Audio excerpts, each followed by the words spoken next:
저희가 1월달, 2월달 같은 경우는 이렇게 오픈 컨퍼런스를 해가지고 같이 모이겠고요. 6월달, 7월달 또 일정을 가지고 있습니다. 이번 달에는 말씀과 성령 인도에 대해서, 특별히 LTG 성경 읽기에 대해서, 오늘날 많은 사람들이 포스트 모더니즘 시대가 되다 보니까 감정과 느낌은 경험하고 체험은 하지만 하나님의 말씀이 말하는 그 믿음을 제대로 먹지 못함으로 말미암아 감정과 능력과 충만함이 있다 할지라도 삶이 정돈되지 않는 경우는 믿음이 부족하기 때문에 그렇습니다. 그래서 이 말씀을 제대로 먹는 훈련을 오늘 말씀과 성령 인도에 대해서 같이 나누고, 다음 달에는 금식 기도와 건강에 대해서 같이 나눌 거예요. 그래서 굿닥터 저자 되시는 김태균 원장님 오셔서 금요일 날 강의하시고, 토요일은 금식 기도의 유익과 금식도 합니다. 너무 좋죠. 예, 금식도 하면서 같이 금식 기도의 유익, 그리고 건강에 대한 메시지, 이 부분 다 우리가 할 건데, 예수 믿는 사람들이라면 영, 혼, 몸 다 다루어야 됩니다. 영, 혼, 몸의 영역에 하나님의 말씀의 믿음이 다 있습니다. 아멘. 치병보다 예병이 중요하죠. 예, 아픈 것보다 아프기 전에 믿음으로 살아가는 것이 중요합니다. 예, 그 다음에 6월 달에는 사업, 복음 사업과 재정에 대한 분야에 대해서, 그리고 7월 달에는 치유와 기적에 대해서 여러분과 나누도록 할 건데, 오늘은 성령과 성경 인도, 성경과 성령 인도에 대해서 여러분과 나누도록 하겠습니다. 여러분, 우리가 열심히 기도하거나 열심히 봉사하거나 열심히 방언 기도하거나 열심히 성경을 읽기 위해서 하나님이 우리를 부르신 것이 아닙니다. 이 나라, 이 모든 곳에 하나님 나라가 이미 임했습니다. 하나님 나라가 왔음을 선포하는 것이 우리의 마땅한 모습입니다. 예수께서 이 땅에 40일 동안 부활하신 이후에 승천하시기 전까지 제자들에게 하나님 왕국에 대해서 가르쳐 주셨어요. 왕국은 왕이 다스리는 영역입니다. 하나님 나라의 통치, 하나님 나라의 주권을 얘기하는 거죠. 어둠의 권세는 꺾였습니다. 질병의 권세도 꺾였습니다. 예수 이름의 능력이 다스리고 있습니다. 아멘. 그 권세를 아는 사람이 그 하나님의 왕국의 이름의 권세를 선포하고 하나님 나라가 임하였다는 것을 선포하는 것이지, 설득시키고 그 사람 논리를 어떻게 바꾸기 위해서 애쓰는 것이 아닙니다. 하나님 나라가 임하였습니다, 주의 뜻이 임하여졌습니다 라고 선포하는 것이고, 우리가 열심히 신앙생활을 하는 것이 중요한 것이 아니고 그리스도의 형상을 닮아가는 것이 우리의 삶의 본질입니다. 사도 바울은 그리스도의 형상을 이루기까지 애쓰고 수고한다고 하셨어요. 오늘 또 이 시간 성령 인도받고 성경 말씀을 묵상하는 것 또한 뭐냐 하면 하나님의 형상으로 인도받는 아주 좋은 방편이고 방법입니다. 자, 시편 119편 105절, 여러분 잘 아시는 말씀입니다. 같이 한번 암송해 봅시다. 주의 말씀은 내 발의 등이요 내 길의 빛입니다. 아멘. 너무너무 좋지 않습니까? 주의 말씀은 내 발의 등이요 내 길의 빛입니다. 가장 가까운 조그만 일들에서도, 그리고 먼 미래의 일들에 대해서도 하나님께서는 철저히 말씀을 통해서 우리를 인도해 주십니다. 주의 말씀을 열면요, 우둔한 자가 깨닫게 되어 지혜로워집니다. 그래서 가장 중요한 것이 뭐냐 하면 내 뜻과 내 목표와 내 열망보다도 하늘에 계신 하나님이 내게 주시는 뜻, 그것을 아는 것 중요한데, 여러분, 구약시대 이집트를 탈출했던 이스라엘 백성들에게 하나님이 뭘로 인도해 주셨어요? 구름기둥과 불기둥으로 앞서가셨죠. 신약시대에는 무엇으로 인도해 주실까요? 말씀과 성령입니다. 이 두 가지를 잊지 마십시오. 하나님의 말씀과 또 비둘기는 성령이죠. 성령, 이 두 가지를 잊지 마십시오. 말씀과 성령, 말씀과 성령, 말씀 충만하십시오. 성령 충만하십시오. 다시 말하겠습니다. 말씀으로 충만해 주십시오. 성령으로 충만해 주십시오. 그러려면 말씀을 알면 되는 것이고, 성령은 영을 알아야 돼요. 영을 알면 성령을 알고, 성령을 알면 하나님의 뜻을 인도받을 수가 있습니다. 말씀은 누가 기록하셨죠? 성령의 감동으로 사람을 통해서 성령께서 기록하신 것입니다. 말씀은 누가 깨닫게 주시냐? 성령이 깨닫게 주시는 겁니다. 그러므로 이성으로 하나님의 뜻을 알 수 없고 성령의 감동만으로 알 수 없는 것이 아니라 하나님의 말씀을 통해서 성령의 감동으로 알 수 있는 것이 하나님의 뜻입니다. 그래서 여러분들에게 제가 한 3가지 정도 요지를 말씀드리고 싶은데요. 첫 번째는 말씀과 성령 이외에 저희에게 다른 인도자는 필요 없습니다. 자, 요한복음 7장 17절입니다.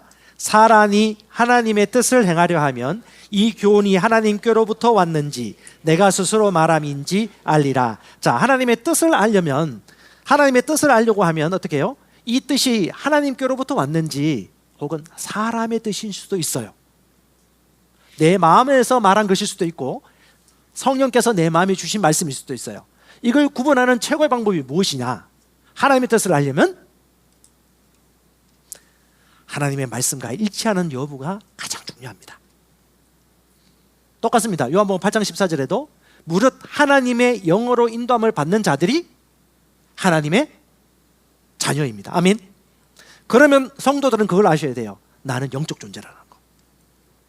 내가 영이란 걸 알면, 영이란 걸 알면, 성령을 알고 말씀이 영이란 걸 알면 하나님의 뜻을 이해해요. 한번 따라서 나는 영입니다. 말씀은 영입니다. 성령도 영입니다. 하나님도 영입니다. 아멘. 나는 영이며 혼을 가지고 있고 몸 안에 살고 있습니다. 나는 영입니다. 나는 영입니다. 100번 1000번 말하고 싶어요. 나는 영입니다. 나는 말씀 충만합니다. 나는 성령 충만합니다. 나는 말씀이 말하는 그런 사람입니다. 나는 말씀이 말하는 그런 사람입니다. 나는 영입니다.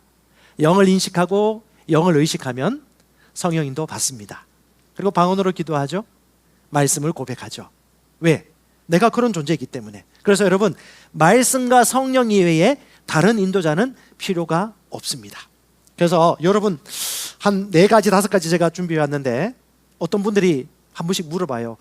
하나님의 뜻이 무엇일까요? 목사님, 이렇게 물어보는 분들이 있는데 이 사람과 정말 결혼해야 할까요?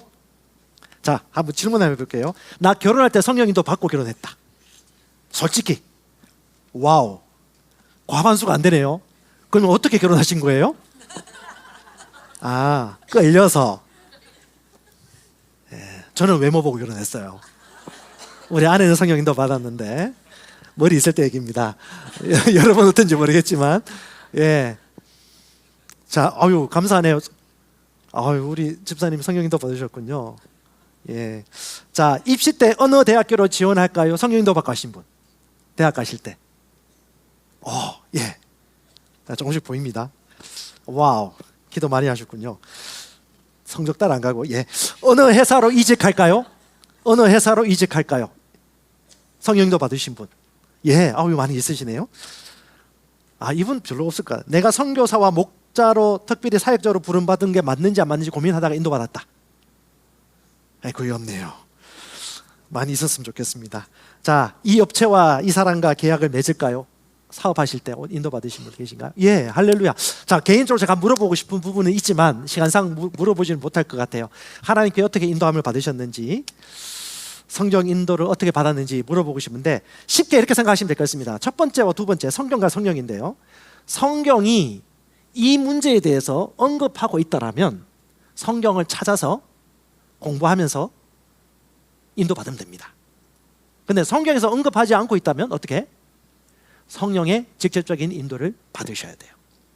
그런데 성령의 인도를 받다 보면 결국은 이 인도하심이 하나님의 말씀과 떨어져 있지 않다라는 것을 반드시 알게 될 것입니다. 왜요?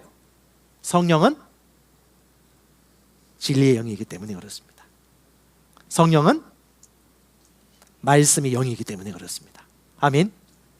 그래서 성령 인도받는 가장 중요한 방법은 뭐냐면 하나님의 말씀의 충만함 위에 성령의 지시를 받아 한 걸음 한 걸음 인격적인 주님과 함께 교통하면서 걸어가는 것입니다. 불안하지 않고 두렵지 않고 평강합니다. 그리고 합당한 열매가 반드시 옵니다. 관계가 삐뚤어지지 않습니다. 제가 오늘 여러 가지 사안을 여러분들에게 얘기할 텐데, 근데 많은 사람들이 말씀과 성령을 무시하거나 왜곡하는 사람들이 기독교인들 중에도 많이 있습니다. 첫 번째, 특별히 말씀을 인정하지 않아요. 자, 솔직히 한번 물어볼게요. 여러분, 성경 말씀 100% 믿으세요? 그걸 믿는다고요? 라고 물어보는 사람들이 많아요. 성경 얘기하면 어떻게 성경을 다 믿을 수 있냐고. 목사님들 중에도 많습니다. 성경을 다 믿어요, 목사님? 근데 자기도 모르게 얘기해요. 왜? 해보니까 안 되거든. 그럼 어떻게? 성경은 믿을 게 못 된다라는 무의식이 있는 거예요. 말씀을 믿는다고 말씀은 선포하고 가르치지만 자기 속마음은 뭐예요? 그거 안 돼. 해봤는데 안 돼. 라는 자의식이 있는 겁니다. 그건 뭐예요? 불신이에요. 성경을 무시합니다. 그러면 어떻게 해요? 성령 인도 못 받아요. 하나님도 가르쳐주기 싫을 것 같아. 믿지 않는 사람한테 왜 가르쳐줘? 안 할 건데. 두 번째는요, 성령을 무시하거나 특별한 경험과 체험만을 원하는 사람들이 있습니다. 그걸 기다려요. 특히 성령 무시하는 사람들은 제가 총각 때 그랬습니다. 저는 기록된 성경 이외에는 하나님의 뜻이 없다고 철저하게 믿었던 칼빈주의자였고, 복음 정통 최고의 교단의 신학생이었고, 그래서 저희 아내하고 저하고 연애 때 엄청 싸웠습니다. 제가 들을 때는 꼭 어떤 감정과 느낌 같아요. 왜? 저는 성령을 인정하지 않았거든요. 성경을 모르는 게 아니었습니다. 근데 성경을 몰랐습니다. 성령을 몰랐습니다. 성령의 내적인 음성이나 영적 직감이라든가 예언이라든가 꿈이라든가 이런 음성에 대해서 저는 전혀 문외한이었고 아주 터부시했었습니다. 그래서 순복음교회의 조영계 목사님이라든가 그런 종류의 책들은 그들 떠보지도 않았고, 믿음의 말씀사 책 그 표지는 그들 떠보지도 않았던 그런 존재였다가, 여러분도 아시겠지만 한번 큰 사건을 경험하면서 영적인 실제를 경험하게 되면서 겸손하게 돼요. 사람이 지식이 많으면 교만해집니다. 머리가 굵어지면 겸손할 수 없습니다. 그래서 그런 사람들은 성령을 무시하거나, 또 어떤 사람들은요, 영적인 직감과 체험과 이런 것들만 기대하시는 분들이 있어요. 그런 분들은 어떻게 하냐면 성령 인도를 자기가 받았던 특별한 경험과 체험이 아니면 하나님이 임재하지 않았다, 하나님이 역사하지 않았다, 하나님의 말씀이 아니다라는 체험 지식을 가지고 있어요. 그걸 뭐라면 감각적인 믿음입니다. 그러니까 성령 충만한 것 같은데 무지해요. 하나님의 말씀에 무지하거나 아니면 왜곡하거나 아니면 확신이 없이 엉뚱한 방향으로, 그러니까 상식을 무시한 엉뚱한 방향으로 가기 십상입니다. 그래서 하나님의 말씀과 성령을 통하여서 정확하게 인도받는 것이 중요한데요, 그러기 위해서 여러분들이 하나님은 반드시 우리를 가장 좋은 길로 인도하신다는 것에 확신이 있으셔야 됩니다. 아멘. 그리고 또 하나가 뭐냐면, 하나님이 나를 위해서 인도하기를 원하실까요? 안 원하실까요? 아멘. 나를 위한 계획을 이미 가지고 계시다는 걸 믿으세요. 하나님은 나에게 주시고자 하는 뜻이 있다. 목자이시다. 양은 목자의 음성을 듣는다. 자, 에베소서 2장 10절 같이 한번 읽어보십시다. 우리는 그가 만드신 바라 그리스도 예수 안에서 선한 일을 위하여 지으심을 받은 자니, 이 일은 하나님이 전에 예비하사 우리로 그 가운데 행하게 하려 함이니라. 아멘. 너무 아름다운 말씀 아닙니까? 이미 전부터 예비되어 있구나. 그 가운데 걷도록 하나님이 나를 준비해 놓으셨구나 라는 확신을 가지고 성령 인도받기를 갈망하시기 바랍니다. 다시 말합니다, 여러분. 말씀과 성령 이외에 다른 인도자는 필요 없습니다. 구름기둥과 불기둥, 신약의 구름기둥과 불기둥은 하나님의 말씀과 성령입니다. 근데 가장 중요한 것이 있어요. 그것이 두 번째 주제입니다. 뭐냐? 가장 중요해요.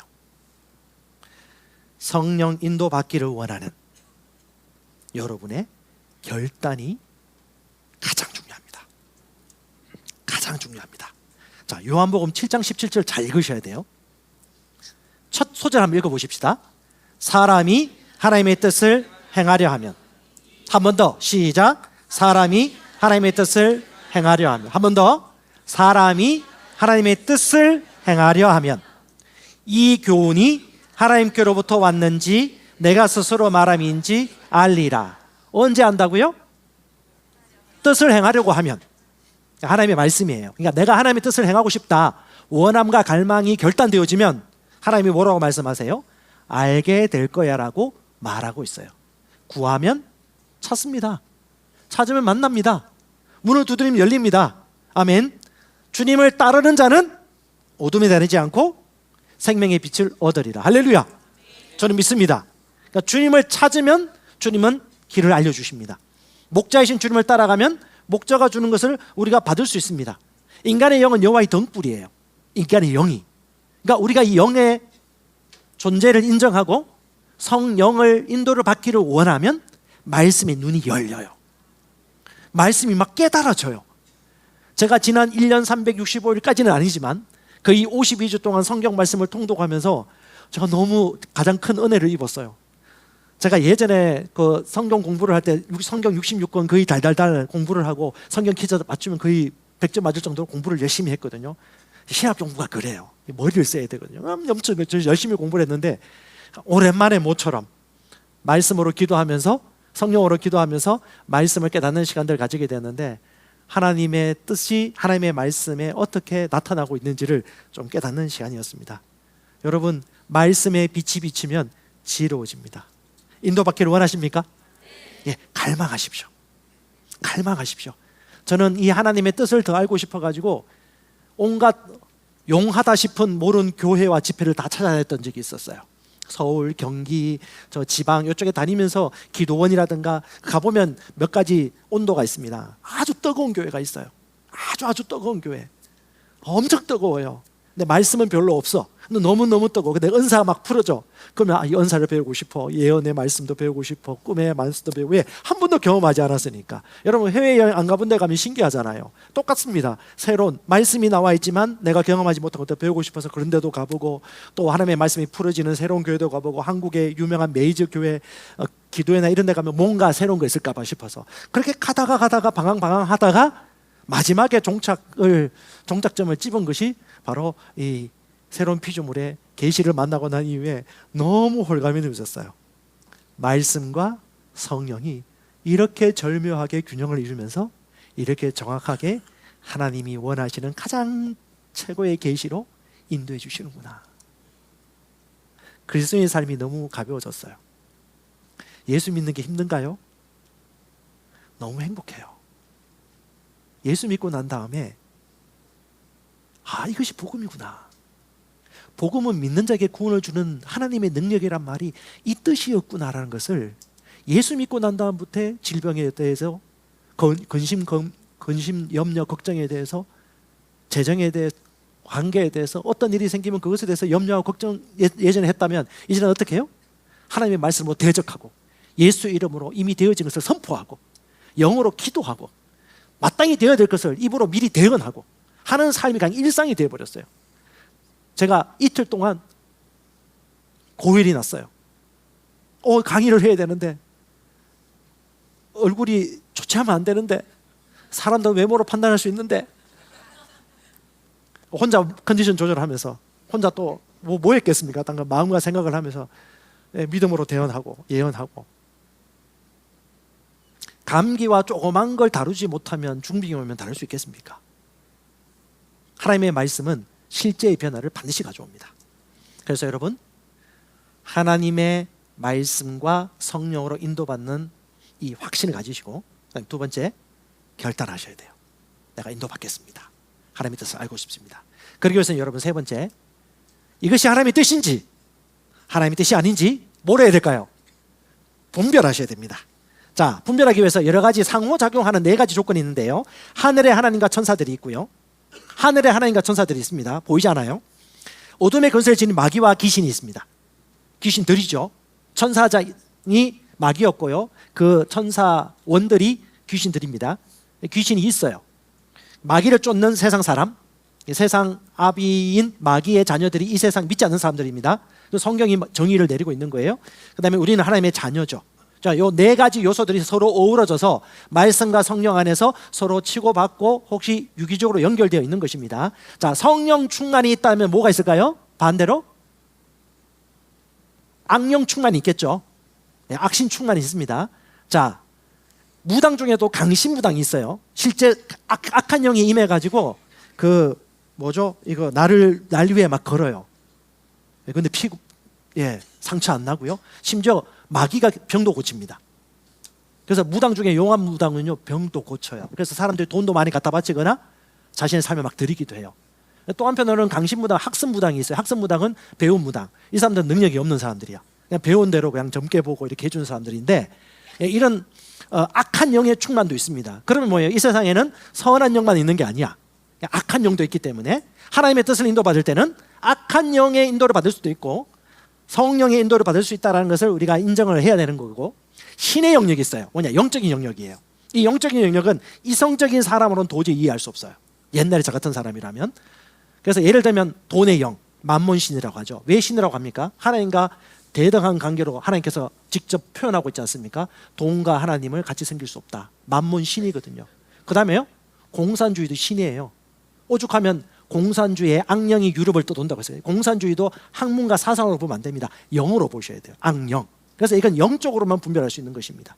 또한 사람을 저주한다든가 혹은 정신병이라든가 이런 것들도 악한 영이 강신술이라든가 악령이라든가 이런 것들이 상호작용하면서 끊임없이 이 세상 가운데 혼돈과 혼란을 줄 수 있기 때문에 저와 여러분들은 구분하셔야 되는데, 디모데전서 4장 1절에 정확하게 얘기하고 있죠. 성령이 밝히 말씀하시기를 후일에 어떤 사람들이 믿음에서 떠나, 말씀에서 떠났다는 겁니다. 믿음에서 떠나 미혹해 하는 영, 귀신의 가르침을 쫓으리라.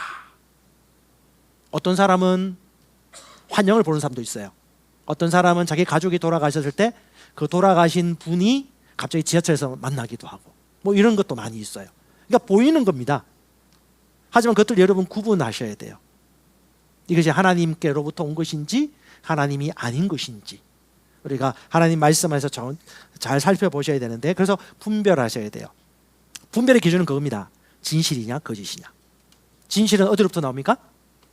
말씀입니다. 거짓은요, 말씀을 대적합니다. 그래서 진실은 거짓에 분노하고요, 거짓은 진실에 분노합니다. 그래서 여러분 요 가지만 가지고 있으면 돼요. 성경 말씀을 대적하느냐, 성경 말씀과 일치하느냐. 정치, 경제, 사회, 문화, 사상, 이론도 절대 성경보다 위에 올라가면 안 됩니다. 그래서 오늘 세 가지만 여러분 분별하시면 돼요. 많이 있겠지만 오늘 세 가지. 첫 번째 이성주의, 두 번째 신비주의, 세 번째 두려움의 영, 거짓의 영입니다. 요 세 가지만 좀 분별을 한다라면 하나님의 뜻을 분별하는 데 있어서 도움이 많이 받을 것 같습니다. 첫 번째는요, 이성주의에 대해서 살펴볼 것인데, 먼저 여러분 성경을 볼 때는 제대로 보셔야 돼요. 자, 디모데후서 2장 15절에 하나님께서 믿는 자들에게 말합니다. 너는 진리의 말씀을 옳게 분별하며 라고 합니다. 오르도토메오라는 단어인데 이게 뭐냐 하면 분별하다가 길을 내다는 거예요. 저는 고향이 경상도 울진이에요. 울진에서 동쪽에서 태백산맥을 넘어서 서쪽으로 오려면 길이 쉽지 않습니다. 옛날 전두환 정권 시절에 국도를 냈어요. 그 국도 내기 위해서 엄청나게 많은 군인들이 죽었어요. 옛날 건설 현장에서. 근데 지금은 도로가 쭉 뚫렸습니다. 그 길을 내기 위해서 얼마나 험난한 과정을 거쳤을까요? 이게 그 말이에요. 뭐야? 분별한다. 오르도토메요. 뭐예요? 길을 낸다, 바르게 베어낸다, 구분되어진다. 고속도로가 날 수 있도록. 그러니까 하나님의 말씀을 걸리게 만드는 모든 요소들 제거하고 말씀만을 붙들어 분별해서 알 수 있도록 어떻게 해요? 하나님 앞에 드리기를 힘쓰라. 열심히 노력하라는 겁니다. 그래서 여러분 오늘 말씀을 듣고 요 세 가지를 분별하시고 말씀이 있는 그대로 나에게 다가올 수 있도록 여러분 사상과 생각과 진리를 구분하시기 바랍니다. 첫 번째 이성주의입니다. 대한민국 사람이라면 이성주의에 대부분 편성되어 있습니다. 학교 교육 열심히 받은 FM 사람이라면. 여러분 아시겠지만 르네상스 인문주의의 발현으로 말미암아 인간의 이성이 높아졌어요. 인간의 이성이 높아지면서 그들이 맹신하고 있는 종교가 두 개입니다. 과학주의하고 이성입니다. 이성과 과학을 추종하고 숭배하는 것이 과학주의, 이성주의입니다. 이들의 맹점은 신성한 걸 인정하지 않아요. 초자연적인 것을 인정하지 않습니다. 그럼 이들은 귀신이나 영이라든가 성령을 인정하지 않아요. 오직 증거된 것. 대표적인 인물이 성경의 도마입니다. 보지 않고 만지지 않고 옆구리에 손 넣어보지 않고 구멍 뚫린 손에 넣어보지 않고 나 예수 안 믿지 않겠어 살아났다는 걸 표본이죠. 이런 사람들은 학교 교육에 충실한 사람일수록 결론은 뭐로 가느냐? 인간은 진화론적 존재의 산물이다. 그것이 나중에 물질적 존재까지 나아가죠. 그래서 인간의 생명도 죽이기도 하고요, 이기적으로 운동을 일으키기도 합니다.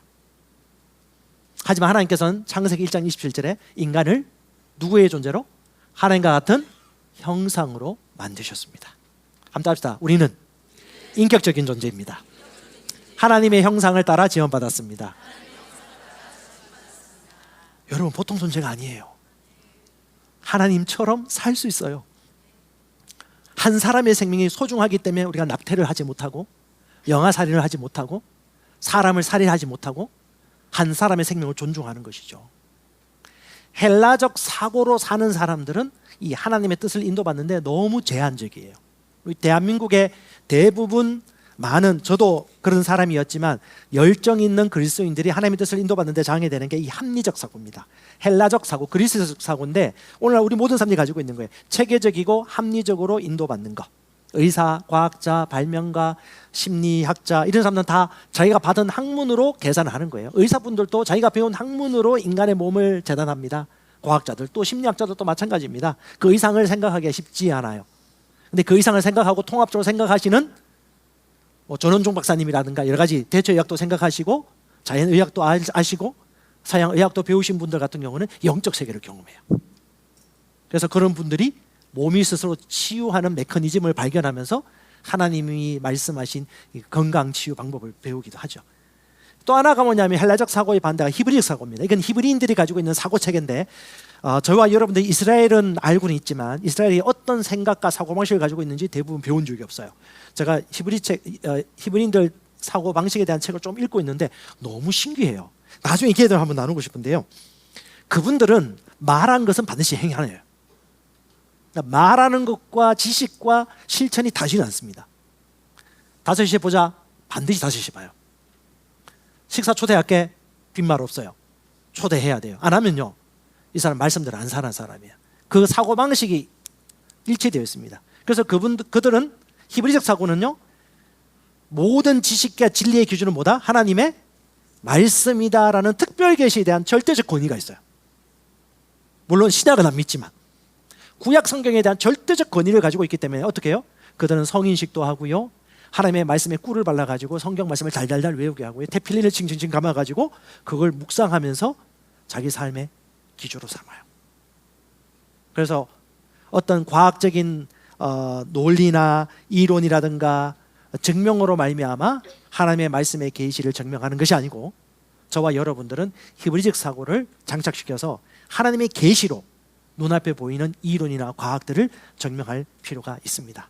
과학주의와 이성주의는요, 인생의 의미를 가르쳐 줄 수 없습니다. 제가 결혼하고 난 이후에 아내로부터 들은 얘기 중에 가장 신기했던 얘기가, 모르겠습니다, 다는 안 그런 것 같은데 5, 6살 때부터 인생을 고민했대요. 인생이 어디서부터 왔고 어디로 가는지. 그랬어. 예. 신기하더라고요. 그래서 뭐 좀 봤대요. 예, 어릴 때부터 좀 영적인 감각이 열려있던 사람이라서 저하고 반대죠. 인생이 어디서부터 왔고 어디로 가는지 과학주의와 이성주의가 대답을 못합니다. 인간의 머리에는요, 한계가 있어요. 그래서 여러분들이 어떤 문제와 어떤 사람을 만나면 두 가지 중에 하나를 결정하셔야 돼요. 자, 빨간 문과 파란 문이 있습니다. 보이고 느끼는 대로 인도받을 것인가, 하나님의 특별 계시, 하나님의 말씀으로 분별하고 인도받을 것인가, 분별하셔야 됩니다. 특별히 이성주의가 내가 좀 강하다 하시는 분들은 좀 더 내려놓으시면 좋을 것 같아요.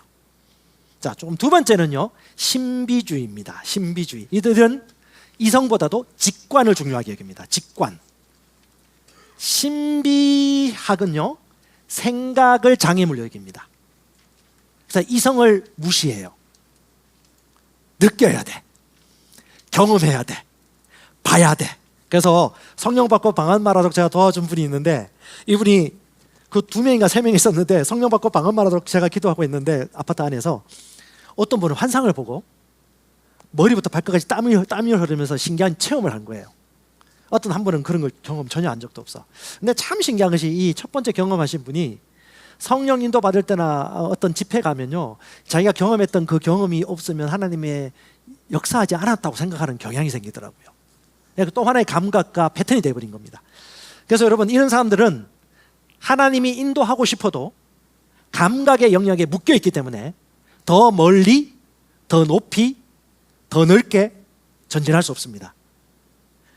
마음을 제외한 신비, 즉 하나님이 우리의 마음을 존중하거든요. 우리 이성을 존중하거든요. 우리의 생각과 함께 협력하거든요. 근데 이걸 무시하면 하나님이 우리와 더불어 같이 하실 수가 없어요. 절대 하나님은 우리를 꼭두각시로 조정하신 분이 아닙니다. 성령은 인격이십니다. 우리가 가면 가도록 도와주십니다. 그 길이 아니라고 말씀해 주시되 결정은 누가 하도록? 내가 하고 책임은 누가 지도록? 자신이 질 수 있도록 하나님이 우리를 인도하고 세우시길 원해요. 근데 이 신비주의는요, 힌두교나 요가, 우리가 바라보는 이성이라든가 감정을 넘어서 새로운 또 인식 감각이 있다라고 하면서 마인드 컨트롤, 뭐 명상, 신비한 요소들이 많아요. 그림을 나타내면 이거예요. 자, 목이 너무 말라요. 내가 목이 말라 물 마시고 싶어 하고 달려가고 싶은데, 물을 먹고 싶은데 저 물 앞에 뭐 뱀이 있는 거예요. 그럼 어떻게? 뱀을 먼저 치우고 물을 마셔야지. 그 뱀이 뭐냐?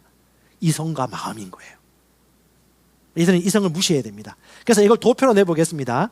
자, 합리주의와 신비주의의 그림이 나옵니다. 자, 낮은 차원에서는 예수를 믿더라도 내가 하나님의 인도를 받는데 훈련되지 않았거나 말씀과 성령이 충만함을 잘 모르거나 아직 훈련되지 않은 사람들이라면 밑의 영역에서 좌우로 헤매고 있어요. 하나는 뭐냐면 합리주의입니다.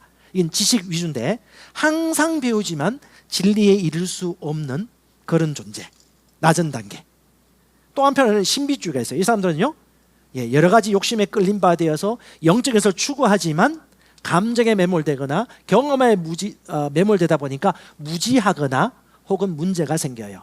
그래서 보통 좌뇌 중심의 사람은 사실주의, 합리주의, 우뇌 중심의 사람들은 대체로 신비주의 경향에 따라갈 확률이 높습니다.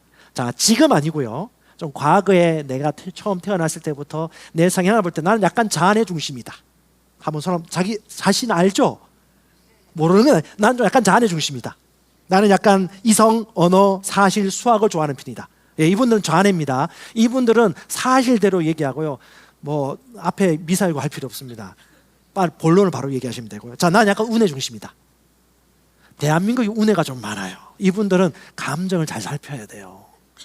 잘 얘기해야 됩니다. 이건 직관, 주관, 시각, 느낌인데 이분들은 체험되어져야 될 부분들을 추구를 하는데 이분들이 말씀과 성령으로 충만해져 가면 갈수록 어떻게 해요?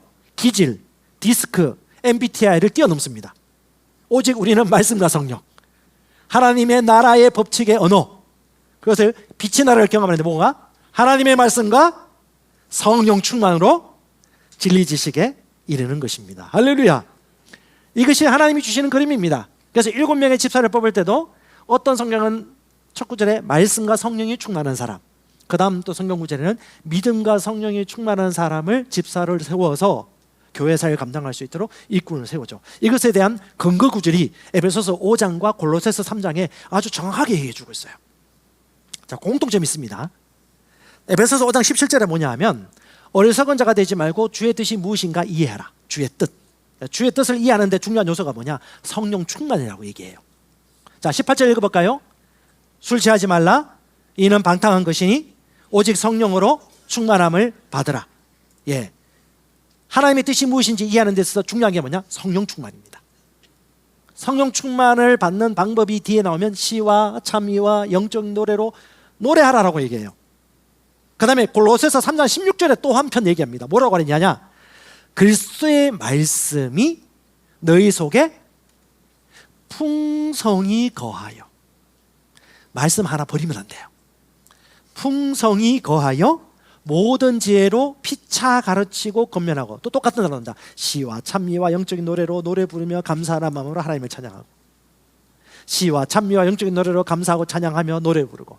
성령 충만과 말씀 충만이 같이 어우러져서 하나님의 뜻을 이루는 중요한 두 가지 요소라는 것을 우리에게 확정해 주는 것입니다.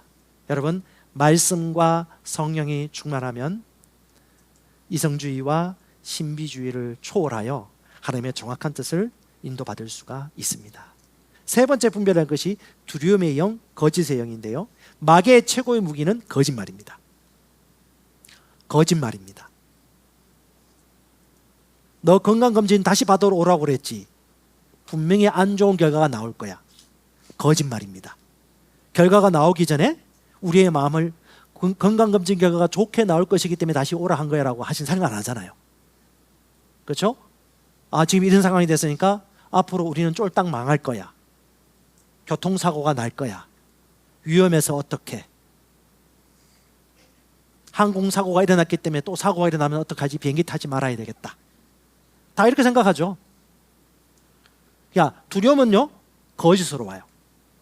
거짓이 묵상되면요, 두려움이 생겨요. 그래서 두려움의 영입니다. 두려움의 영이 오면요, 자기가 선택을 이상하게 합니다. 연약한 걸 선택하고요, 안 되는 걸 선택하고요, 할 수 없다고 선택합니다. 근데 여러분 기억하십시오. 하나님이 말씀하셨습니다. 하나님이 우리에게 주신 것은 두려워하는 영이 아니요. 두려움의 영이 아니요. 아이들이 자랄 때, 침대 잘 때나 가장 어둠을 인식하는 될 때 보면 어둠의 영에 대해서 인식을 해요. 무섭다고 그래요. 그때 여러분이 말씀을 가르쳐 주셔야 됩니다. 하나님은 두려움의 영을 우리에게 주지 않았어. 어둠은 떠나가 라고 대적하라고 아이들에게 처음부터 가르치시고, 저와 여러분도 마찬가지입니다. 어둠은 떠나가, 두려움은 떠나가, 미래에 대한 불안한 마음은 나는 거절한다, 걱정은 내가 거절해. 예수 이름으로 모든 이름 위에 뛰어난 이름을 내가 가지고 있고, 땅 위와 땅 아래 또 하늘 위에 있는 모든 권세들 위에 있는 가장 큰 이름이 바로 예수 그리스도야. 그 예수 그리스도와 나는 하나가 되었어 라고 당당하게 얘기하시고 쫓아내셔야 됩니다. 아멘. 그래서 그 거짓말을 분별하지 못하는 사람들에게 꼭 얘기해 주고 싶습니다. 특별히 무슨 일이 생기면 절대 하나님 탓하지 마세요. 왜 하나님을 탓하세요? 하나님 너무 탓 많이 받는 것 같아. 하나님 탓하지 마세요. 심심하면 하나님 탓해. 심심하면 다 하나님이 왜 그러는지 모르겠대. 왜 하나님이 다 했다고 생각할까? 그러니까 그들이 생각하는 하나님에 대한 인식이 왜곡된 거죠. 하나님이 그렇게 하신 건가? 진짜 하나님이 그렇게 하신 건가? 이걸 생각해 본 적이 없는 거예요.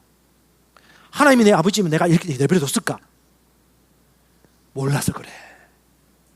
그게 뭐예요? 하나님을 아는 대한 지식에 대한 무지죠. 그래서 우리가 성령 충만뿐 아니라 성경 말씀 충만해야 되는 겁니다. 하나님 탓하지 마십시다. 저 하나님 탓하지 않기로 결정했습니다. 어떤 일이 생기더라도 하나님 탓하지 않으리라. 맞지 않습니까? 예, 하나님 말씀 알면 여러분 배우게 될 겁니다. 두 번째요, 음성이나 감동이나 신비한 체험이 모두 하나님의 것이라고 절대 생각하지 말라. 참 사람들이요, 이성주의적 사고방식에 살던 사람들이 갑자기 누가 꿈을 꿨다, 갑자기 어떤 느낌을 받다, 환상을 봤다, 이상한 신비한 체험을 했다면 사람들이 혹해요. 그리고 하나님의 뜻이라고 거의 믿어. 99%, 95%. 그러지 마십시오. 다시 말합니다. 여러분, 그것이 하나님의 말씀으로부터 왔는지 일치하는지 인도받으세요. 마음이 편한지 인도받으세요. 이것을 따랐을 때 오히려 관계가 틀어지면 아닐 확률이 높아요. 성령 인도 잘 받는 분들이 가족관계가 대부분 틀어져 있는 이유가 이런 이유입니다. 하나님의 뜻을 정확히 인도받지 못했기 때문에. 삶의 분명한 변화와 열매가 있어요. 어떤 분들은 자기가 인도받을 걸 누가 꼭 인도받기를 원해. 너는 이상한 거 많이 보니까 좀 나를 위해서 기도해줘, 꿈꿔줘. 진짜 이상한 사람이에요. 결혼도 그 사람한테 맡길 겁니까? 애기 놓을 것도. 다시 말합니다. 우리는 하나님의 아들들이고요, 로마서 8장 14절에 무릇 하나님의 영으로 인도함을 받는 자들이 곧 하나님의 자녀들이라고 말하고 있습니다. 자녀는 아버지의 음성 듣는 게 쉽습니다. 믿으십시오. 아멘. 세 번째요, 그 영들이 하나님께 속해 있는지 항상 뭐하라? 시험해 보십시오. 성경에서 시험하라고 말했습니다. 찾아보아라. 오늘날 많은 사람들은 시험해 보지 않고 찾아보지 않습니다. 다시 말합니다. 미혹하는 영, 귀신의 가르침도 있을 수 있기 때문에 거짓말인지 아닌지 분별하시면 됩니다. 그럼 어떻게 하면 거짓을 분별할까요? 해결책 쉽습니다. 어렵지 않습니다. 두 가지를 알면 됩니다. 하나님을 아는 지식, 그리스도 예수 안에서의 나의 정체성을 알면 됩니다. 다 아는 것 같지만 몰라요. 그래서 늘 모르는 사람이 하는 질문을 많이 들어요. 이걸 정확하게 알면요, 하지 않아도 될 질문이 너무나도 많습니다. 다시 말합니다. 하나님이 누구신지 알아야 돼요. 그리스도 안에 있는 내가 어떤 존재가 되었는지, 진짜 내가 누구인지, 복음으로 말미암아 내가 어떤 결과를 얻게 되었는지 그 실체를 분명히 이해하셔야 됩니다. 자, 여러분, 축사해 본 적 있는 분, 축사 귀신 쫓아내 본 적 있는 분, 많으시네요. 한 번도 본 적이 없는 분, 축사를 한 번도 본 적이 없다. 예, 혹시 나 귀신 안 믿는다 이런 분 있는가요? 우리 교회는 대부분 믿으시네요. 본 적은 없지만, 그렇죠? 자, 축사를 많이 하면 필요하면 해요. 필요하면 하는데 축사 위주로 가면요, 개인의 책임을 무시합니다. 축사만 받으려고 하면 뭐예요? 그 사람의 개인의 책임을 무시해요. 각 사람이 해야 될 책임이 있거든요. 진리의 말씀을 통해서 생각을 변화시키고 지속적인 승리하고 건강하게 살 수 있기 위해서는 반드시 말씀이 있어야 됩니다. 축사나 은사전이라든가 임파테이션이라든가 그런 신비한 경험과 체험을 추구하는 사람들은 계속 그것을 가요. 내 삶의 변화나 성장이 없어요. 왜냐? 사람의 삶의 자유는요, 말씀의 진리로 자유케 되기 때문에. 또 한편으로는요, 심리 상담이나 정신과 치료를 주로 받는 분들이 있습니다. 여기에 맹점은 뭐냐 하면 초자연적인 영적 실체를 무시해요. 그래서 심리학적이라든가 정신학적인 방법으로만 약을 주거나 상담을 하면서 고치다 보니까 영적 실체를 인정하지 않다 보니까 어떻게 해요? 진정한 치유와 고침이 되지 않습니다. 저와 여러분들은 말씀이 영이고 생명이라는 걸 믿는 자입니다. 그러므로 말씀을 믿고 말씀을 입으로 시인하고 말씀을 의식하는 것이 중요합니다. 로마서 8장 1절에 그리스도 예수 안에 있는 자는 결코 정죄함이 없습니다. 아멘. 왜요? 생명의 성령의 법이 죄와 사망의 법에서 나를 해방하였기 때문이니. 아멘. 그럼 나는 죄와 사망의 법에 기족되지 않는다. 생명의 성령의 법 아래 나는 있다. 할렐루야. 이 말만 꺼내면 뭐예요? 이 사람은 로마서 8장 1절 2절 말씀에 대한 믿음이 있는 사람이에요. 자, 이런 사람이 몇 명 될까요? 로마서 8장 1절 2절을 들은 것이 아니고 내 말로 고백한 사람, 내 마음에 가지고 있는 사람, 그것을 내가 실천하는 사람, 히브리적 사고로. 이것이 중요한 겁니다. 그래서 오늘 우리가 지금 1월달, 2월달, 6월, 7월달 제가 이 컨퍼런스 하는 이유도 주일 설교만으로 안 돼요. 훈련되어지고 훈련하는 과정이 필요합니다. 오늘 같은 날은 여러분 특별히 온 거 아닙니까? 이렇게 황금 같은 연휴 시간에 집에서 놀고 가고 싶은 데도 많을 건데, 그렇기 때문에 오늘 오신 여러분들을 위해서 여러분 찬양팀은 마음껏 성령 충만한 기도를 해도 될 것 같아요. 왜냐하면 우리 찬양 인도자도 마찬가지고 주일날은 아주 다양한 분들이 오기 때문에 저도 아주 예의 차리고 하거든요. 방언기도 크게 안 하고요. 이런 데 괜찮은 것 같아요. 그래서 여러분, 중요한 건 뭐냐 하면 영적인 실체, 영적인 본질을 우리가 말씀을 통해서 반드시 알아야 된다. 말씀 아닌 건 알 수 없어요. 그래서 말씀을 알아야 됩니다. 오늘 제가 본질 주제는 오전 시간에 제가 말씀에 대해서 중요하게 강조하고 있기 때문에, 자, 그래서 영적인 존재에 대한 이해를 가지시기 바랍니다. 에베소서 6장에 말합니다. 하늘에 있는 악의 영들을 우리는 상대하고 있다. 악의 영들을 상대하고 있다. 악한 영이 있습니다. 악한 영이 있습니다.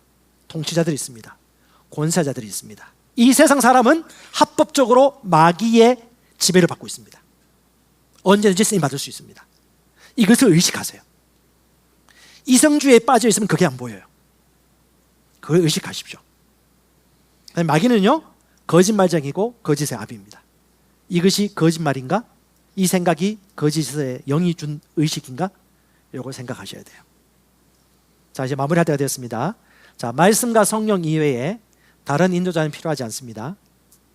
여러분은 하나님의 뜻을 알기 위해서 그래서 분별하셔야 됩니다.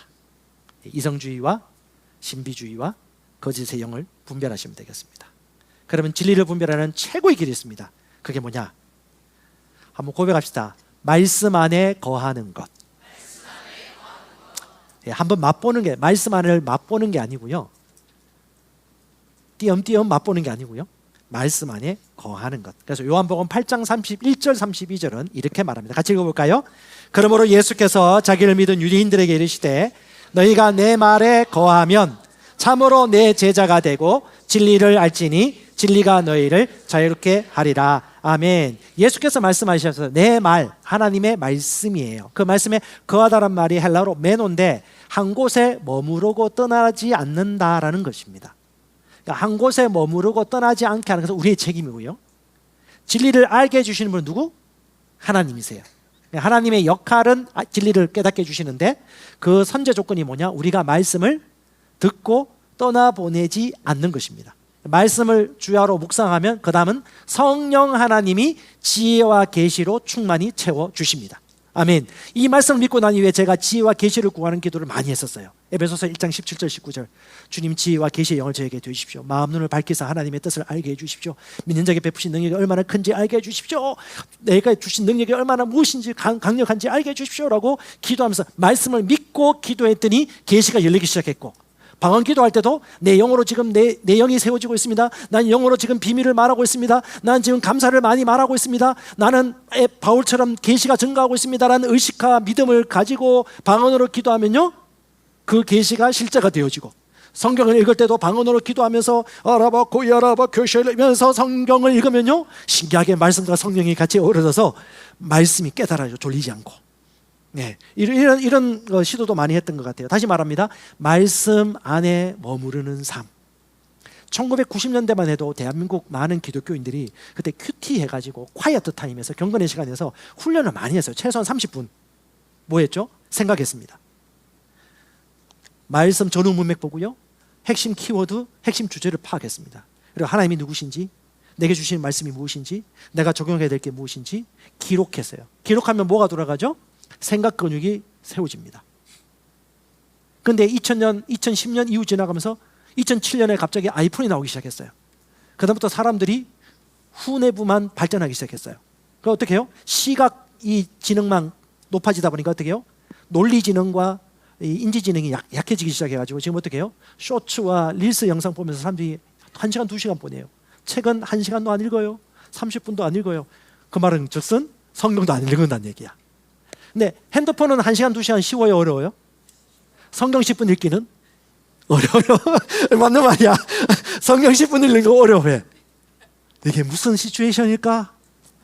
여러분, 그래서 어떻게 해요? 말세로 가까이 가면 갈수록 더 깨어 있어야 되고 하나님 말씀대로 사는 게 아주 중요한 겁니다. 그래서 말씀을 떠나지 그래서 여러분, 이게 중요한 게 뭐예요? 띠를 떼야 돼요. 진리로 서서 진리로 너희 허리띠를 띠고, 이 띠가 뭐예요? 진리의 띠. 예수님의 띠 아닙니까? 예수님이 육신이 되신 말씀입니다. 말씀이 육신 되신 분이 예수님입니다. 아멘. 그럼 말씀을 묵상하면요, 예수님을 알게 되는 거예요. 이것을 여러분 이제 알게 될 건데, 자, 고린도전서 14장 20절에 얘기합니다. 형제들아, 지혜에는 아이가 되지 말고 악에는 어린 아이가 되라. 지혜에는 장성한 사람이 되라. 이 지혜라는 말을 좀 더 번역본으로 보면요, understanding in your thinking이라고 그래요. 생각하는 것에 아이가 되지 말아라. 이해하는 이해력에 있어서 아이가 되지 말아라. 이해하는데 어른이 되어라. 생각하는데 어른이 되어라. 오늘날 우리 많은 믿는 자들, 우리 성도들 마찬가지고요, 성도들에게도 얘기하고 싶은 것은 하나님의 말씀을 이해하는데 생각하는 데 있어서 성장하고 성숙하는 단계로 진입할 때가 되었습니다. 두 가지 같이 가셔야 돼요. 그러면 새로운 피조물의 계시가 더더욱 더 이해가 될 겁니다. 물론 그것과 함께 더불어서 여러분, 영 안에서 기도하는 것도 중요합니다. 그래서 가장 중요한 진리를 분별하는 최고의 길은 뭐냐면 결국 모든 성경을 묵상하는 것입니다. 같이 한번 읽어보십시다. 모든 성경은 하나님의 감동으로 된 것으로 교훈과 책망과 바르게 함과 의료교육하기에 유익하니 이는 하나님의 사람으로 온전하게 하며 모든 선한 일을 행할 능력을 갖추게 하려 함이라. 아멘. 여러분, 산 꼭대기에 올라가세요. 하나님의 말씀이 거기에 다 들어있어요. 해석이 안 될 뿐이지, 보이지 않을 뿐이지, 눈이 있어도 보지 못해, 귀가 있어도 듣지 못해. 오직 성령으로만 보고 성령으로 들리는 거죠. 그래서 우리 자신을 양보하고 갈망하는 마음으로 하나님의 말씀을 묵상하는 겁니다. 그래서 오전 시간에는 제가 실천 사항을 여러분과 나누도록 하겠습니다. 점심 먹고 난 이후에 여러분과 실습할 건데요, LTG, Life Transformation Groups, 삶이 변화되는 소그룹은 두 개의 목적이 있습니다. 하나는 전도 소그룹, 내가 불신자들이나 이제 예수 믿고자 알고자 하는 사람들, 성경 공부하고자 하는 사람들과 소수 두세 명이 모여가지고 이분들을 영혼 구원이나 살려주기 위해서 같이 함께하는 전도 소그룹 모임, 그렇게 하는 목적. 또 하나는 뭐냐면 성도들 중에 셀 모임 하시는 이나 팀 모임 하시는 분들 중에 이분들이 믿음이 성장하고 말씀의 계시가 성장할 수 있도록 돕는 방법으로 이 두 가지를 준비하고 있습니다. 닐콜 목사가 개안한 건데요. 하나님이 말씀하신 28장 마태복음 28장 19, 20절에 지상명령 성취가 되려면요, 여러분 인위적인 방법과 계획은 안 돼요. 성령의 역사가 있어야 됩니다. 그럼 어떻게 해요? 사람이 통제하는 컨트롤을 뛰어넘어야 돼요. 그게 뭐냐면 이 소그룹은 제한이 없는 거죠. 하나님 말씀이 역사할 수 있도록 모든 걸 내려놓는 겁니다. 혹시 전도하고자 하거나 혹은 말씀을 통해서 영혼이 구원받기 원하는 분들은 이 소그룹을 시행해 보시기 바랍니다. 그 다음에 믿음으로 믿음을 세우기 원하시는 분들은 그렇게 한번 시행해 보시기 바라겠고요. 자, 요거는 LTG 전도 지침 내용들 나와 있는데, 요거는 나 LTG 진짜 하겠다는 사람만 가져가세요. 그래서 다 뽑진 않았어요. 가져가지 마세요. 남 거 자기 것만 가져가세요. 여기 보면 나와 있는데 설명은 좀 여기 나와 있습니다. 질문지도 나와 있는데 제가 좀 설명을 좀 하도록 할게요. 지금부터. 자, LTG 그룹은요, 보통 2사람, 3사람이 가장 좋습니다. 첫 번째, 왜 2-3사람이어야 할까? 첫 번째, 관계 맺기. LTG 소그룹은요, 관계 맺는 게 아주 중요합니다. 관계. 교회는 2-3사람이 교회고 가족입니다. 한 사람과 지체일 뿐이죠.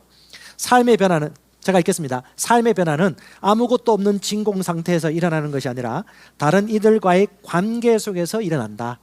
한 번에 3사람 이상의 사람들이 모이면 끈끈한 유대관계가 형성되기 어렵다. 삶의 변화를 일으키기 위해 가장 좋은 상황은 2-3사람이 모이는 모임을 통해서이다. 그래서 2-3사람이 모여서 깊이 있는 관계를 맺는 겁니다. 서로 이해하고요, 친해져야 됩니다. 진실을 나눌 수 정도로. 그래서 일주일에 한 번이 좋습니다. 책임감, 그 사람을 책임지고자 하는 마음이 있으셔야 돼요. 그러면 하나님이 역사하실 겁니다. 책임감이 없이는 이루어지는 거의 없다.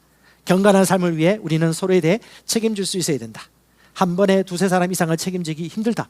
내 삶을 잘 알고 이해해주는 소그룹을 통해 우리는 마음의 도움을 찾을 수 있다. 시작하신 마음을 먹으셔야 돼요. 친해지겠다. 친해지기 위해서 노력하겠다. 마음을 열어 보이겠다. 비밀이 있어야 됩니다. 세 번째, 비밀 보장이 중요해요. 왜? 마음 열었는데 내 말이 저기 돌아다녀. 그럼 누가 마음 열겠어요?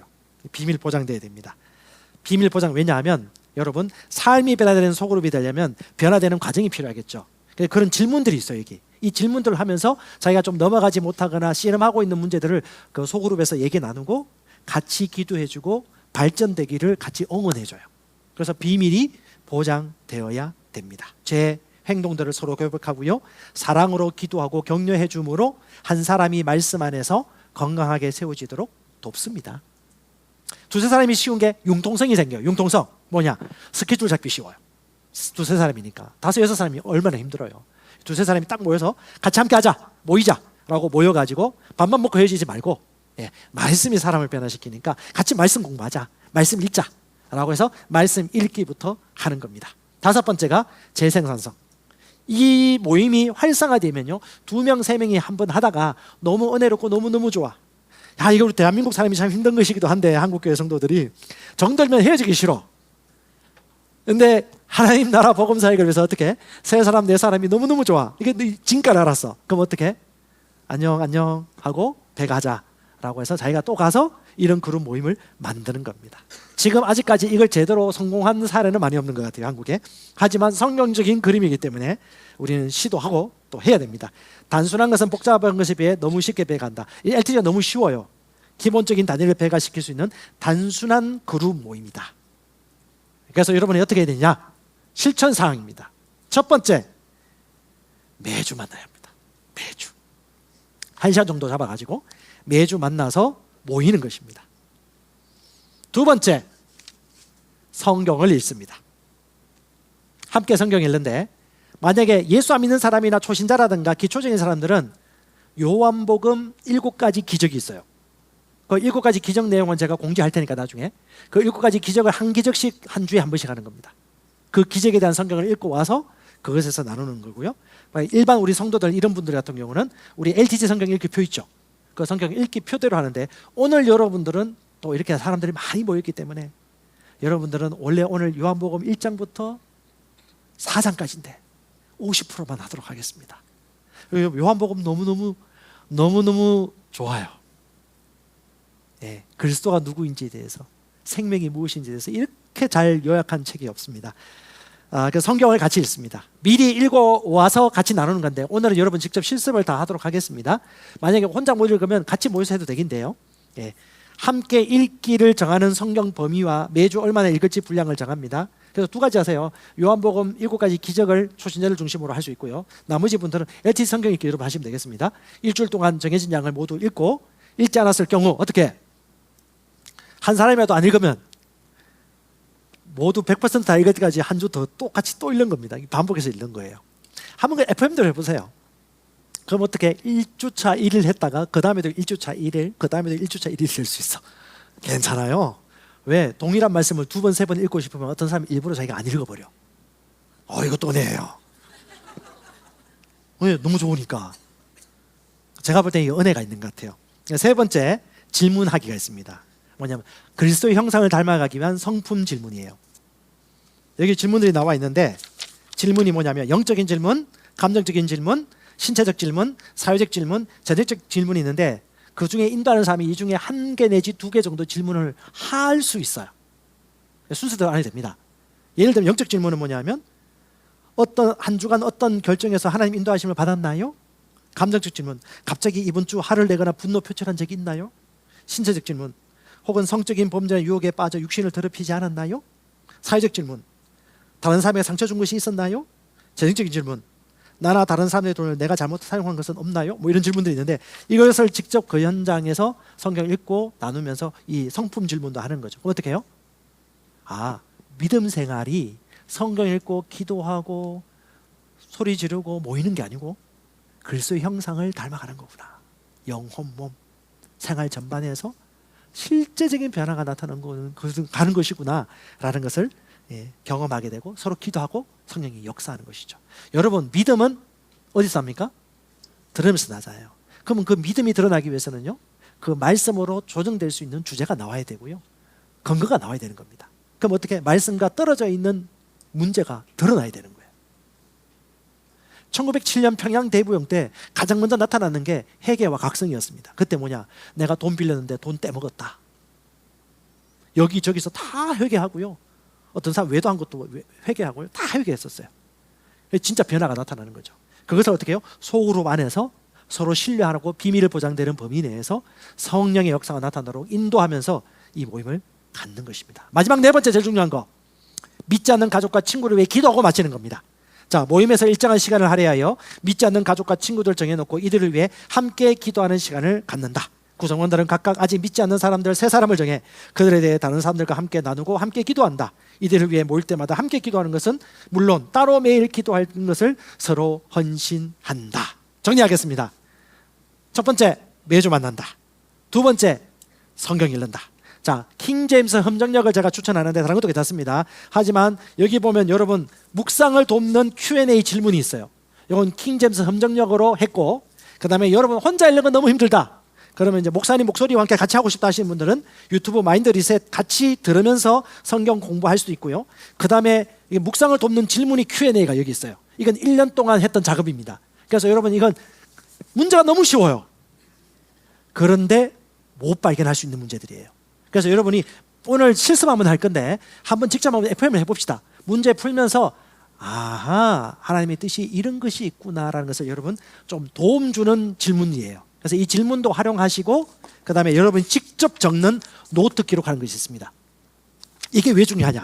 여러분 그 5차원 전면 학습법 원동영 박사님이 정보 처리 과정 3과정을 얘기하면서 첫 번째 정보 입수, 두 번째 정보 고도화, 세 번째 정보 표출이라는 단계가 있는데 정보 입수 단계에서 가장 중요한 게 뭐냐면 양에서 질이에요.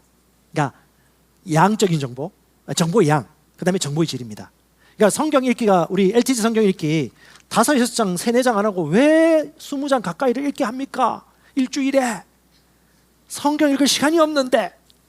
그래서 그러면 안 된다는 거예요. 여러분 제대로 먹으려면요 좀 먹어봐야 알아요. 그래서 닐콜 목사님도 경험을 하고 가르치고 셀을 배가시키면서 경험한 말씀이 일할 수 있는 시간과 양이 필요한 거예요. 그래서 어떻게 해요? 일정 분량의 양이 필요하기 때문에 그 때문에 우리가 성경 읽기 표를 만든 겁니다. 여기에 이렇게 1년 성경 읽기 표. 이게 그래서 보통 일주일에 보통 20장, 뭐 짧으면 10몇 장 있어요. 20장, 25장 정도 읽게 하는 이유가 뭐냐면 이 정도는 성경 읽어라 라고 어느 정도 얘기한 겁니다. 그래서 어떻게 해요? 정보량, 그 다음에 거기서 정보의 질이 나와요. 그 다음에 뭐냐면 사실과 감정을 구분합니다.